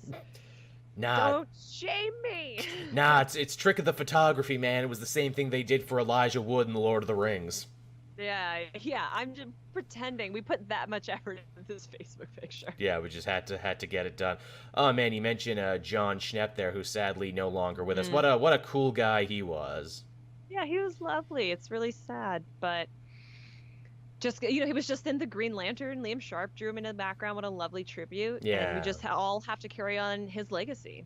Yeah, most definitely. Again, we were talking about comics. We were talking about Canadians and everything there. What are you think some really great Canada-centric stories and Canada-centric characters that you always come back to? I mean, Wolverine is the most obvious one. I would love to write Wolverine. I think it's funny that in the movie he's an Australian playing a Canadian, that everyone thinks he's American. Yeah, I know. What's your Wolverine pitch? I will tell you when Marvel Comics hires me to write it. It's that good. I'm keeping it under the old hat. It's fine. I actually don't have a great Wolverine pitch. I think I have a pretty great Alpha Flight pitch. Ah, nice.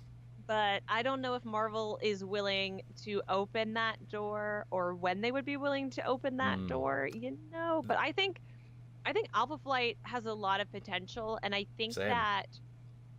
think Canadian mythology, and especially like First Nations mythology, is really interesting and could really be tapped in a comics genre in a way that it hasn't yet. I feel like we sort of skirted it with Justice League United, and we skirted it with the Teen Titans Earth 1 because they made Raven They did. a Native American, but they never quite followed through on that, and I definitely couldn't do it without a co-writer or a beta reader or like somebody from that community to help me out. But I think there's a lot to be mined there that I would really love to get into. I mentioned no. Go ahead, sorry. I was gonna say, have you been keeping up with what Jim Zub has been doing with Amka the Snow Guard in the Champions book? Oh, you better believe. So I fun. love Jim Zub. I read anything that he does. Same, likewise, man. And he's been having a great year. The Rick and Morty Dungeons and Dragons comic, Avengers No Road Home, breathing fresh life into the Champions there. He can't do no wrong in my eyes. Totally. Teledude had this really cool cartoon in like 2004 called Delta State. You're speaking my Teletoon, Delta State. Ashley, how did it take us so long to talk to each other? I don't know. And they were like rotoscoped, and they weren't superheroes, right? But they had powers. Like, that's a property that I would love to know who owns it, how much they want for it, because I feel like it was so ahead of its time. There was a lot of that on Teletoon. Yeah, well, no one watched it except us. It's true. Oh, man. Again, to bring it back to another thing, this wasn't technically Canadian. It was a Canadian, Filipino, French co-production. But I remember trying to explain Sal the premise of this series, and he thought I was insane. He thought I made it up. Remember Cyber 6? Yes. Yes. With one of the my God, best. I forgot about that until right now. With one of the best goddamn theme songs ever, and they would replay it every year. It was very short. It was only like 26 episodes, and they would replay it every year on Teletoon like clockwork. And again, I'm like, why isn't this going anywhere? It's like, oh, it was an obscure, like Italian heavy metal style comic that got adapted into a French thing, and the Canadians put up some money for it. And yeah, it's just the damnedest thing. A woman decked out in leather who fought Frankenstein zombies on the streets of like Neo Brazil. And oh yeah, her villain was an actual Nazi. Yep.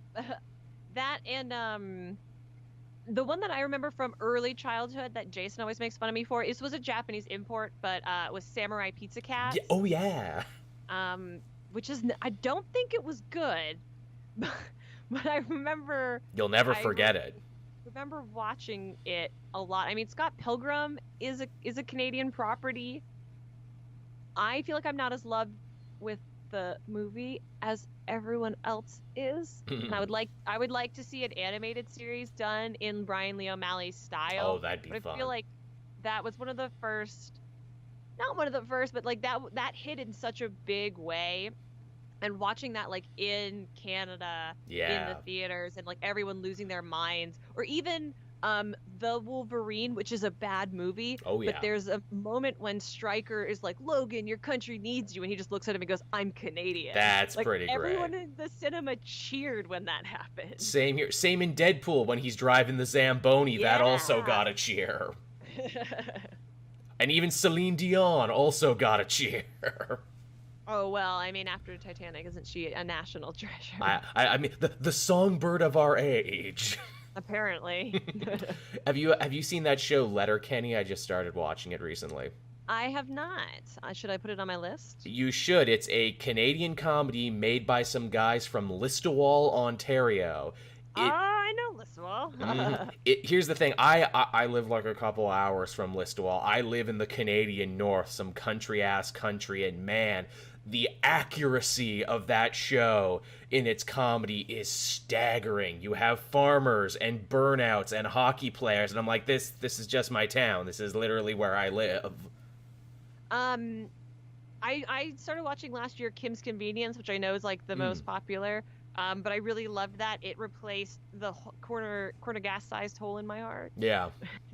Which, that's a hard show to show Americans because it is so dry and it is so Canadian. But I usually start with Trailer Park Boys because I'm like, all right, this you can get though. This is, which again, there's a lot of places where I live that are also basically like Sunnyvale as well. I know many Rickies. I know, it's so funny because most of Canada is like pretty remote because it's just huge. Yep, huge and landmass. There's like, I don't know, 10 cities and that's kind of it, and then just a bunch of little towns and cities. And I never grew up in a big city. I just went to school in big cities, and then my mother moved to one after I moved to Los Angeles. The biggest of cities. Truly, I was like, you know what? Like, 16,000 people was cute, but I would like several million and crappy air quality. Thank you. But I think there's a lot. I don't know if people know that about Canada either, but there's a lot more. It's like more small town culture, I think, than anything else. Oh, undoubtedly. Yeah, we hit the nail on the head on that one. It's funny, too, when I think about Trailer Park Boys as a really popular Canadian export. They only really got exported to the States very late in that show's life cycle. We're talking like they had already made 10 seasons and 3 movies before my American friends started talking about it because they could find it on Netflix finally. Yeah, and I was going to say, I think Netflix bought it, and that was it as well. Yeah, which it's funny because like I watched the Netflix seasons and I'm like, oh, this feels like they sold out a little bit, and then when it gets to the point where it's like, and here's a guest appearance by Snoop Dogg and Jimmy Kimmel, I'm like, and you've sold out. Yeah, but I mean, I don't know, alternately, if you were presented with that opportunity, especially after having run for so long, yeah, wouldn't you? I don't know that I wouldn't have done the same thing. It's true. It's like, I can't really call them sellouts when they were like, small town heroes for 10 seasons and 3 movies, and they would do like bar tours and theater tours all across Canada. And I'm like, all right, get your money. That's fine. It's funny because last year I binged all of Reign, which is the show about Mary Queen of Scots. It's not good, but I loved it. And they shot it in Canada, and it's a bunch of Canadian theater actors in the supporting roles. And I spent my teenage years in Stratford, Ontario with the Stratford Festival and a lot of like world-class theater. So all of these actors that I saw play like Pericles and Hamlet and Peter Pan are all the supporting characters in Reign now, which is really funny. Cool. And then Megan, I can't remember her last name, but the OG Anne of Green Gables from the 80s is Catherine de Medici in that show, and she is awesome. TVO, back in the day when cartoons were done, they'd be like, oh, and here's Anne of Green Gables, everybody. I watched Anne of Green Gables probably 100,000 times because the guy who played Gilbert Blythe was so hot. I think like that's a uniquely Canadian thing too, where it's like, hey, Americans, you had Little House on the Prairie, we had Anne of Green Gables. Yeah, but that's the funny thing is Little House was real. It's actually not that far from where Jason's family is from. So like I've been to the Little House on the Prairie. Oh wow. Anne of Green Gables is not real. No. But everyone thinks it is. Maybe a closer approximation would be like Pippi Longstocking or something. Yeah. Which there was a lot of that on Teletoon back in the day too. That was another Canadian co-production for that show. And she was voiced by the same voice actress who was Muffy on Arthur. Ah, yeah, she's really good. Who I think that lady still does the con circuit, I'm pretty sure. I have no doubt. That's the best thing about cons is if you are any kind of like genre performer, you can just make a living doing cons. Let me blow your mind on this one because you're the only one who will appreciate this. If I told this to any American, they would like roll their eyes. The one convention that I actually got booked as a guest on so far was the London, Ontario Comic-Con, and the table I had, they set me up right across from Allison Court, the woman who played the main character on the big comfy couch. Oh my god! I remember at the end when they would count down and she would use her legs as the arm. That is so cool. And she looks great for her age too. I don't know what she's taken, but keep it up. Oh man, that's our childhoods in a nutshell. Yeah, that or like Bananas in Pajamas. You're coming down the stairs. Don't know anything about that. I watched a lot of because I grew up on military bases for a long time because my dad was an officer, and you have to be functionally bilingual to be a Canadian military officer. You have to be able to lead in English and French. So a lot of the content that we watched was like the stuff that was in English and French. So we watched this show called Marie Soleil, and like the host, she was French, but the puppets on the show spoke English, and the guests would speak English and French, and like we had Babar in French. Yeah, Babar, that one I know. And now people have Babar in English, which freaks me out. Or like I saw the Tintin movie, and I was like, Tintin is French. Yeah, he's supposed to be literally. Why is he English in this movie? Okay. Madeline, that was another one for the bilingual kids. Yes. And my mom's family is entirely French, so. Oh, that probably helps. Yeah, my grandfather was French and didn't speak English. My grandmother was English and didn't speak French, and they had 6 kids.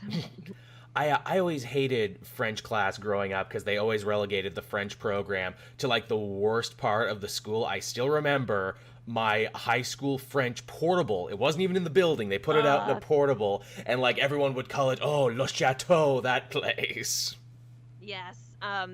It's funny. So again, like, because I grew up on base, when you go to a school in a military base, we took French from kindergarten. Oh. So then when I was in 4th grade, which is when civilians start their French, was the first time we went to we lived in a town, we lived off base. So it was like wild. So I always did really well in French class. And I remember I moved again in 7th grade, and our first class of the day was French, my first day with these new kids. And we were writing the date, and she just had us write the month, the day, and the year. She didn't have us write like Monday, Tuesday, Wednesday. And I will remember this until I die. I asked her, put my hand up, and I said, "Est-ce qu'on a besoin d'écrire mercredi avant la date?" Which means, do we have to write Wednesday before the date? And like 30 other kids' heads just like spinning to face me. Yeah. And that shame of being like, I have no friends here. Okay. Oh, I fumbled this one. I was like, I just wanted clarity. I'm sorry. I loved school though. Like now that I'm out of school, I wish I could just be in school. I was very good at school. I cut class a lot to read comics, and I was one of those kids where it's like, do you think you're gonna get a career out of this? Well. Oh, very that. I mean, I remember my high school. I went to a performing arts high school in Stratford, Ontario, with the largest professional Shakespeare festival outside of London, and. I remember in my high school careers class telling the teacher that I wanted to be an actor, and he was like, "You're not Peter Pan. You're never going to be an actor." And then I graduated, and a couple years later, when I was 19, I actually played Peter Pan in a professional production in Ottawa. Ooh, wicked. And my name was on the poster, and he lived around the corner from my mom, so I circled my name because I was a petty 19-year-old and put it in his mailbox. What we all. No offense to any 19-year-old listeners, but you are petty AF. You'll grow out of it someday. It'll be fine. That's real good. Another thing, too, I mean, I guess you probably don't run into this anymore now because, obviously, as we've said before, you are a transplanted Canadian living in America. I notice for me, when I look at my own analytics, a lot more of my fan base is actually in America. So it's actually harder to get recognized for convention gigs and other stuff here in my own backyard, where obviously if I was to go to the States, I'd have to, pay more than just about anyone else just to get within the country. So I thought it's just very fun. Do you feel as Canadians we have to work twice as hard for these Americans to justify flying us out and, using us on a lot of stuff? Yes, I do. That's funny because our biggest listeners are for the podcast are like London, England, Brazil, New York, and Los Angeles. We're actually toying with the idea of doing a Toronto show, but I haven't checked what our numbers are there yet. I have several times, because like I mentioned, my mom lives in Fredericton, and they have a new con that's been around for a couple of years, and like every year I email them and I try to get them to bring Jason and I as guests, and they will not bring us as guests. I wrote every con this year to try and get into one because I'm like, no, this is the year I'm going to save my money. I'm going to try and build my profile here in my own backyard so I don't always have to travel, damn it. One wrote me back. Who was I writing back and forth with? The one in Victoria, actually, the Capital City Comic-Con, which I ended up not being able to go anyway because flight fell through. But it was the first time ever they actually asked me a rate, and I'm like, a rate? I don't have a rate. I just wanted to let me just guess one. Usually, when people ask me my rate, I'm like, I just truly want a table. Like, yeah. I don't need a rate. So if anyone wants to bring me out, all you have to do is give me a table. Same. I'm cheap. Same. Like, just let me get in for free and let me bring at least one guest. That's all I ask. Truly. That's interesting. You should try and see if more American cons will bring you out then. I mean, they probably will, but then again, it's just like, oh man, then I gotta worry about hotel, and I gotta worry about all this other stuff. But it's they'll put you up. I mean, I can give it a shot. I mean, again, you would probably know better than I on this one. So hey, if you think I'm worth it, then I'm worth it. I just think there's no problem, and this is like I guess a resolution that I have this year. I think there's no problem with asking for something. The worst that's going to happen is no one is going to get back to you. And if I can tie it back and plug my Kickstarter again. Please do. For example, I always do a lot of editor, writer, and artist portfolio reviews as part of the Kickstarters that I run because I want as many other people creating comics as possible. Yeah. More people creating content means better content. Liam Sharp, who is the artist on The Green Lantern, who worked on Wonder Woman, who's a huge, amazing innovator in the industry, is doing one portfolio review because I asked him to. Aww. It is amazing who will help you and what doors will open if you just ask. And the worst that'll happen is they would want to answer you. So, yeah, Joel, you gotta ask people to bring you out. I guess I should. I guess I should get on that one. Are you coming to Emerald City? Because you mentioned Seattle earlier. Here's the thing. I had a whole trip planned. I was gonna hit up Victoria first because Victoria is just a ferry ride away. In fact, the last time I went to Emerald City, that's what I did because I have family who live there. I just took the ferry over, which is a beautiful boat trip if you've ever been on it. It's really nice. But then travel fell through for the other thing, and then I had to fix my water heater. I'm like, well, I guess I'm not going anywhere then. But the Toronto Comic-Con is March 15th, and I'm going to try and swing by that. I did get accredited for that.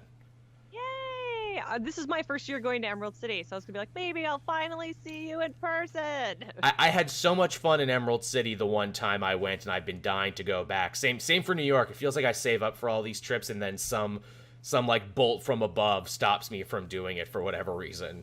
Yeah, isn't that just life? It's the damnedest thing. But yeah, Emerald City is great because it's like a tiered Comic-Con because there's not like a lot of ground space, but it's like a big tower with multiple floors you can go up and do stuff.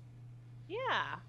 I've never been, so I'm hoping that it turns out to be as good for comics as everybody says it is, because that's sort of the rumor that I've always heard, is that it's a really good con for creators for comics. Yeah, and last year we went to Wizard World Portland for the first time, and I know people have had their issues with Wizard World, but we had a great time in Portland, and maybe it's the difference in the scene there between the scene in Southern California in particular, but people would just come by and check out our books and be like, tell me about your book, and if they liked the pitch, then they would like pick it up and buy it, and like that was, people wanted the comic. It was crazy. Whereas sometimes at San Diego or at New York or even Phoenix, like you kind of feel like you're barking at people to try and get them to come over. Step right up and see my indie comic.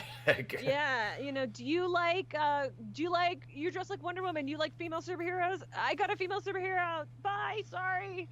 You know. Yep. And then they were gone. Sometimes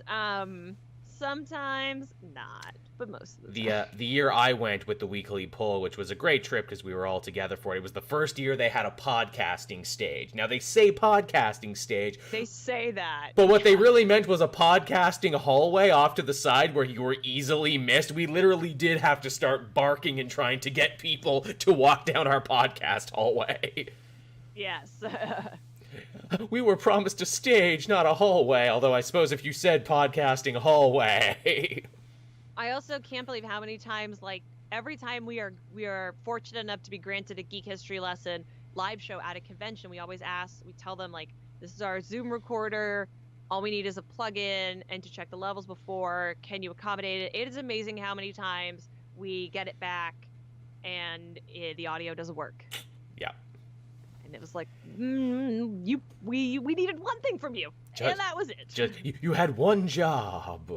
But I will admit fully that most cons are run by volunteers. It's true. And I have so much respect for the people who do that. I try to be very, very kind to those people because they're not getting paid. But that can be a frustrating experience.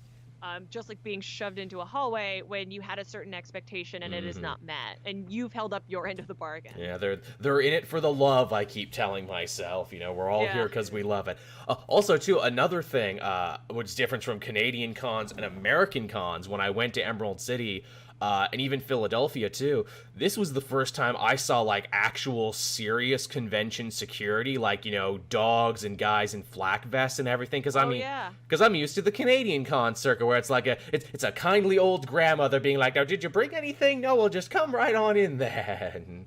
Yeah, we also do a lot of library shows because, like I mentioned, I write a lot of like YA and all ages. So we'll Mm. go and set up, in a small room with like, maybe 10 other vendors, or we'll go and we'll give a presentation to kids, or we'll go to a school, Oh, and like that's nice. that is so lax, and like you can just do whatever you want. Yeah, and then you go to San Diego and you basically have to go through metal detectors. Yeah, every time. That was the first time I'd ever had to go through a metal detector from a con at Philadelphia, and I'm like, well, this is different. Yeah, that's another thing about America. Sometimes you'll go into buildings in the Midwest that'll say, "Don't bring your gun inside," and I go, "I don't want to be inside." Yeah, where there's open carry laws. And again, too, especially in conventions where I'm sure we're always used to being like, oh, and take your cosplay prop weapons to the weapon master and to make Yeah, sure yeah, yeah. that they're all safe and good to go. Well, that's because someone in Phoenix tried to kill a Power Ranger. Yes. Okay. See, that was like the week before I went to Seattle for the first I was time. Actually, at Phoenix that weekend. were you really? Yeah. Wow. Honestly, like, in my opinion, when stuff like that happens, you don't get to bring any fake weapons. Like, if your Harley Quinn outfit is ruined because you can't bring a baseball bat with you, that is your fault. That is not my fault. Like, I think that's where that culture is moving toward, and honestly, I don't take an issue with it. Yeah, it's crazy, crazy times we live in. And again, I've been lucky enough to meet Jason David Frank. Like, don't take a shot at Mr. Frank. He's a nice, lovely. yeah, he's a nice man, and he keeps doing these, and he loves to talk to people, and always has time for everyone. Yeah, and also most people at cons are lovely. And if they're not, it's usually because we're hungry. Yeah, it's true. That also happens.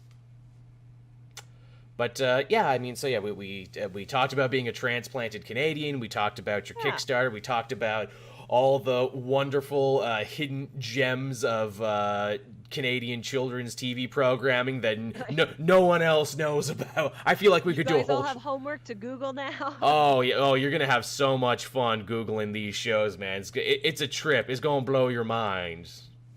I can tell you. What else have we not covered yet? I guess maybe send some love and some good vibes to some other Canadian creators who are making stuff we like right now. Obviously, we talked about Jeff Lemire. We talked about Jim Zub, who are just killing it right now across the board. Yeah, Faith Erin Hicks is one of my favorite Canadian creators. I think she's amazing. I think everything that Hope Nicholson does over at Bedside Press is just top notch. She's publishing our second graphic novel, Science, because I basically followed her around conventions until she agreed to, because I think she's amazing. Please, please, please. Yeah, and it's funny because I used to do a lot of press stuff, and I'm doing less and less of it as more creative projects are taking off. But like I always covered what she was up to. One of my first interviews I ever did for Major Spoilers was with Hope. Like I really can't say enough things for like how amazing she is. I mean, if we want to name drop really big guns, what's up, Todd? Thanks for Spawn. Yeah. And he would say, "You're welcome. I'll make that movie even if I have to make it myself." Yeah, truly. Man, McFarlane plays on a whole another level, because I know I like ripped on him forever about like the whole baseball he bought only to have the record broken the next year. It's genius though. Like, As we found out later. The toy line. And I'm like, of course, that's where he makes the bulk of his money in toys. Oh my god. Yeah. Dude, Sorry. we're playing checkers, he's playing chess over there. I mean, I know. I mean, like, we should all be so smart. Arun Singh, who's a big part of Boom, is another fellow Canadian who I love, and who I talk a lot about on Twitter. It's also funny because there's like secret Canadians. Like, I didn't know forever that Todd was Canadian, and then someone told me, and I was like, well, Yeah, that's... right. Again, we're everywhere secretly. we are, again, see, I feel that could be an episode too where it's like, hey, and here's some people you didn't know were actually Canadian. The Tamakos, Mariko Tamako, and I forget, they're Canadian too, which I did not know for the longest time. The Swamp Thing artist there, French Canadian name, I always struggle with it. Paniquette. Yannick Paquette? Yeah, Yannick No, Paquette. Oh, is he Canadian or is he French? I don't know. I don't know. I know I saw him at Montreal, so I'm not sure. Might have just been in. I don't know. Agnes Garbowska, who draws the My Little Pony comics and a lot of the DC superhero girls. She's Canadian. She lives in LA. I think she's awesome. I'm trying to think. There are so many of us, but then you're like, yeah, shout some out. And I'm like, I don't know. I'm the only one. Yes, only watch us two right now. It's hard enough out here. That's right. Yeah, Jesus. Also, please send coffee. It's cold. Yeah, is it ever? But yeah, I mean, any closing thoughts here? Anything else you wanted to say or bring up as we almost get to an hour here? Oh boy, please don't make Canada jokes at Canadians. We've heard them all. They're not that funny. That won't stop them. The Maple Leaf Forever is far superior to Stars and Stripes Forever. Fight me. And the Maple Leafs are the best hockey team. There you go. Someone's going to be mad I said that. Oh, of course. That will be the most controversial thing you say on this show. None of the other stuff mattered. That was the one that you drew a line in the sand over hockey. My dad was a diehard Leafs fan. As is mine. And the only home video we have from my childhood, my father's legs make a cameo. And all he said is, we don't cheer for the Habs, we don't cheer for the Sens, we cheer for the Leafs. And then he leaves, like mic drop. I don't watch sports, but if you ask me, I guess I would die for the Leafs, because that's how it's got to go in the Great White North. Blue is a nice color. I always say I'm not loyal to any sports team, except for maybe Philadelphia teams, but that's only because I was there one time, and Philly fans were the nicest people to me. They really lived up to the whole city of brotherly love thing, and they gave me a bunch of, Philadelphia Eagles merchandise. I'm like, well, I guess this is my favorite team now. Oh, that's cute. Yeah. I feel like Boston is the opposite. Having never been there, whether their teams win or lose, a car is going to be set on fire. And I both fear and admire that. It's true. They're out there. They're putting work in, Boston fans. Yeah, they're dedicated. I just think they're dedicated to destruction, maybe more to their team. What's that joke there? They say, no one soccer riots like the English, and it's like, well, yeah, of course, because their culture is all about repressing your emotions. It's only during the football can you let it out for good, bad, or ill. Very true. As a Commonwealth citizen, I think we can both speak to that. Indeed.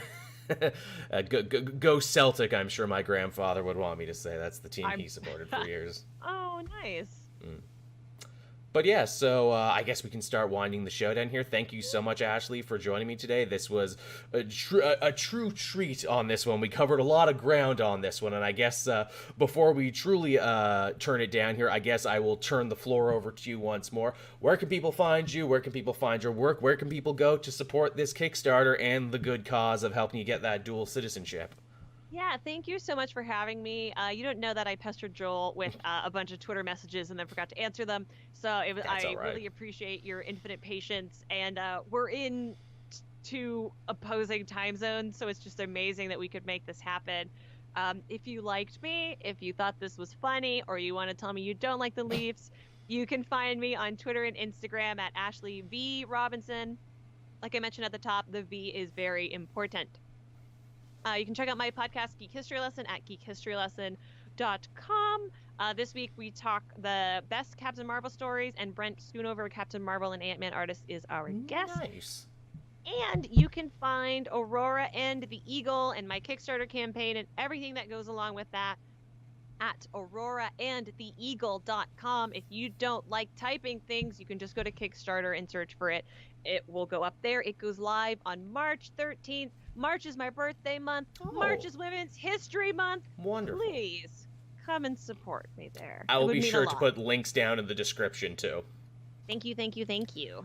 Oh, pleasure. And again, you can find this. Again, because this is the first interview we've done, I don't know where I'm putting this one yet. If I'm going to make it an audio exclusive thing for SoundCloud, or if I'm just going to attach it to the end of a Comic Multiverse episode. Because I've tried doing interviews before, and I noticed people love comic books. They love superheroes.